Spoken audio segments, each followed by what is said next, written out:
Cinema അങ്ങനെ ഒരുപാട് പ്രതീക്ഷകൾക്ക് ശേഷം സിനിമ ഇറങ്ങാൻ പോവാണ്. അപ്പോൾ എല്ലാവരും എന്തായാലും 28-ാം തീയതി പോയി കാണണം. ഇപ്പം എൻ്റെ ആൾക്കാരോട് എനിക്ക് പറയാനുള്ളത് വെച്ചാൽ വളരെ ചുരുങ്ങിയ സമയം മാത്രമേ അത് പറഞ്ഞാൽ ഇതൊരു നല്ല എനിക്ക് ഇഷ്ടപ്പെട്ട, അതായത് ഞാൻ ഈ KGF, പുഷ്പ, മാർക്കോ, അപ്പം ഞാൻ ഇങ്ങനത്തെ പടങ്ങളെ ഇഷ്ടമുള്ള ആൾക്കാരാണ്. എത്രത്തോളം എനിക്ക് ഇഷ്ടമുണ്ടെന്നുള്ള നിങ്ങൾക്ക് എല്ലാവർക്കും അറിയാം. അപ്പോൾ എൻ്റെ ആസ്പെക്റ്റിൽ വെച്ച് നോക്കുമ്പോൾ എനിക്ക് ഏറ്റവും ഇഷ്ടപ്പെട്ട വൺ ഓഫ് ദി ബെസ്റ്റ് മൂവീസിൽ ഒന്നാവും കാട്ടാളൻ എന്നുള്ളത് എനിക്ക് സംശയമല്ല.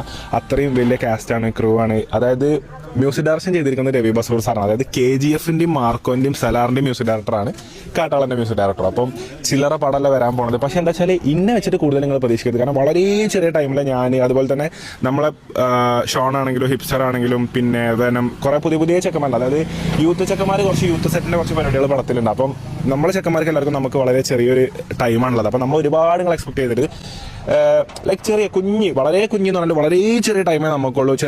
ഏതാനും മിനിറ്റുകളെ നമ്മൾ സിനിമയിലുള്ളൂ. പക്ഷെ എന്തായാലും നിങ്ങൾ എന്തായാലും എൻജോയ് ചെയ്യും. ഈ കാര്യം ഞാൻ ആദ്യമേ പറയാം കേട്ടോ. കാരണം വെറുതെ കുറെ നിങ്ങൾ എക്സ്പെക്ട് ചെയ്തിട്ട് നിങ്ങൾക്ക് അങ്ങനെ നടത്തില്ല. പക്ഷെങ്കിൽ ഇന്നെ വെച്ച് നോക്കരുത്.